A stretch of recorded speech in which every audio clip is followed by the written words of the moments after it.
কবি রানী কাজী নজরুল ইসলামের একটি অত্যন্ত মধুর প্রেমের কবিতা।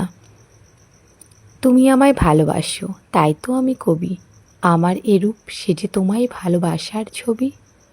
আপন জেনে হাত বাড়ালো, আকাশ বাতাস প্রভাত আলো, বিদায় বেলার সন্ধ্যা তারা, পূবের অরুণ রবি।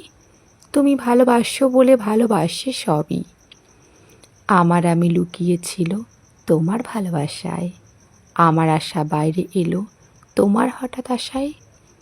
তুমি আমার মাঝে আসিতে মোর বাজাও বাসি, আমার পূজার যা আয়োজন তোমার প্রাণের হবি, আমার বাণী জয়মাল্য রানী তোমার সবই। কি অসাধারণ অপূর্ব তার লেখনী। আমরা ছোটবেলা থেকেই জেনে এসেছি যে বিদ্রোহী কবি মানে এক কথায় কাজী নজরুল ইসলাম। কিন্তু শুধুমাত্র তিনি বিদ্রোহী কবিই নন, তিনি একজন রোম্যান্টিক প্রেমিক কবিও বটে। এই কবিতাতে কবি তার প্রিয়তমাকে রানী তার কাব্যশক্তির অনুপ্রেরণা হিসেবে তুলে ধরেছেন।